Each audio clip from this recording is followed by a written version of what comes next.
सुखी रहती थी। फिर भी सुधर्मा को आशा थी कि उसके घर पुत्र अवश्य होगा। एक बार आइए, धन्य भाग्य मेरे जो आपने मेरा आग्रह स्वीकार किया। अरे सुनती हो? अरे भाग्यवान, बाहर आओ, देखो कौन आया है। बाहर आए बिना बता दो कौन आए हैं। विराजी, नहीं सौभाग्यशालिनी नहीं, महान ज्योतिषी चंद्रवीर के दर्शन करने के लिए तुम्हें कुटिया से बाहर आना ही होगा। मैं इन्हें तुम्हारा भविष्य बताने के लिए साथ लाया हूँ। पल भर में बता देंगे कि तुम्हारा पुत्र इस आंगन में मीठी किलकारियां कब भरेगा। बाहर आओ।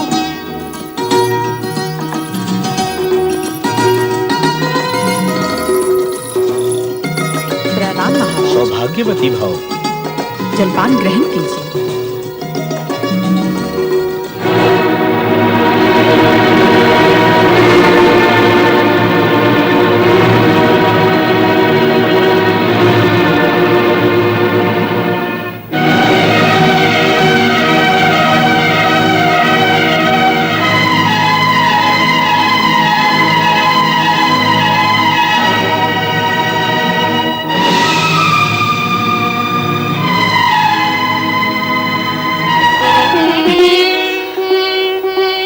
सौभाग्यवती तो मैं हूँ महाराज।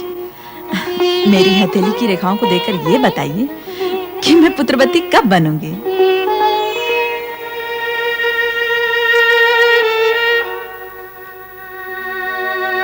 कुछ बताइए ना महाराज। मेरे भी घर आंगन में तोतले तोतले बोलों की मिठास कब गूंजेगी महाराज। कुछ बताइए ना देखकर।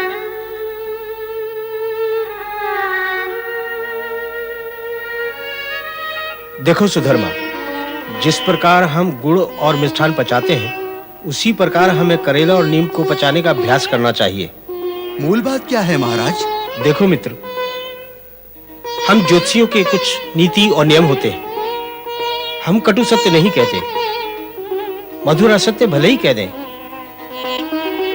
किंतु तुम्हारी पवित्र भावना को देखकर यह कटु सत्य हमें कहना ही पड़ेगा। क्या कोई अशुभ बात है महाराज? अशुभ नहीं तो शुभ भी नहीं है। हमारा यथासंभव प्रयास होता है हम जिसका भविष्य बताएं उसके मन को पीड़ा न पहुंचे, किंतु अंधकार में रखना भी तो पाप है। इसलिए तुम्हें बता रहा हूं।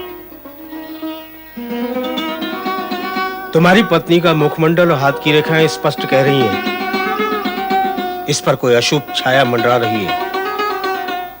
ये कभी मां नहीं बन सकती।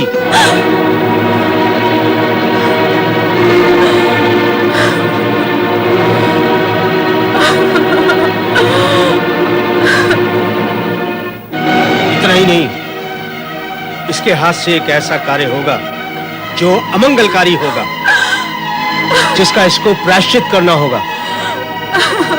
इससे अधिक कटु सत्य और क्या कहूं। मुझे दुख है मैंने तुम्हें ऐसी बात बताई जो तुम्हारे अनुकूल नहीं।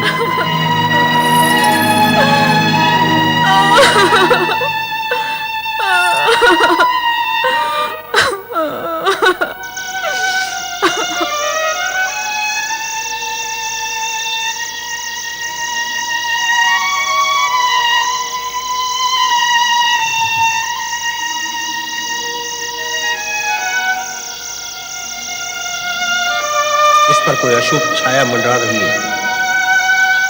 ये कभी मां नहीं बन सकती।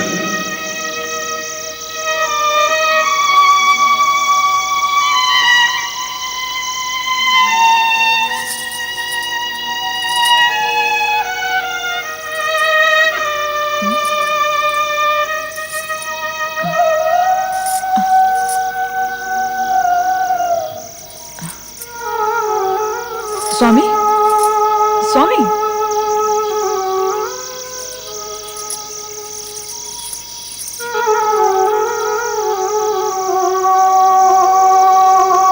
सुनो जी। हाँ? मैंने कुछ विचार किया है। वो तो मैं भी कर रहा हूँ। तुमने भी किया है? मैंने तो निर्णय ले भी लिया है। कैसा निर्णय? हमें संतान तो चाहिए ना, वंश चलना ही चाहिए। मैं चाहती हूँ तुम दूसरा विवाह कर लो। क्या? क्या कहा तुमने? मैं दूसरा विवाह कर लूं? घर में तुम्हारे लिए सौत ले आऊं? नहीं, कभी नहीं, असंभव। ये बात तो मैं स्वप्न में भी नहीं सोच सकता। तो क्या हम निसंतान मरेंगे? नहीं नहीं, हमारा वंश यही समाप्त हो जाएगा। तनिक सोचो, हमारे मुख में अग्नि कौन देगा? सुदेहा, ऐसी बातें करके मुझे विचलित मत करो। मैं तुम्हें विचलित नहीं कर रही हूँ, वही कह रही हूँ जो सत्य है।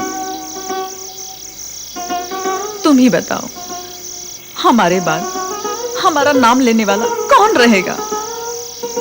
कोई नहीं रहेगा, किंतु मैं दूसरा विवाह कैसे कर लूं? वैसे ही जैसे पहले किया था। अच्छा बताओ, इस जगत में ऐसा कौन नर नारी है जो संतान की चाह न रखता हो? संतान की चाह तो मुझे भी है, पर संकोच कैसा और विलंब क्यों? मेरी छोटी बहन का पुत्र भी मेरा ही पुत्र होगा ना? तुम घुष्मा की बात कर रही हो? हाँ, तुम मेरी छोटी बहन से विवाह कर लो। वैसे भी उसे मैं सौत तो समझूंगी नहीं। छोटी बहन को सौत कौन समझता है? उसका पुत्र भी तो मेरा ही पुत्र होगा ना? ठीक है सुदेहा, तुम मेरी बात भी तो सुनो। मैं सुनने नहीं, अपनी सुनाने आई हूँ। हाँ कहो। कुछ कहने के पहले इतना अवश्य समझ लेना कि मैं अपनी बात मनवाकर ही मानूंगी। हाँ, घुष्मा परम शिव भक्त है। मैं कल ही उसके पास जाऊंगी। नारी त्याग, धैर्य, ममता और शालीनता की प्रतिमूर्ति होती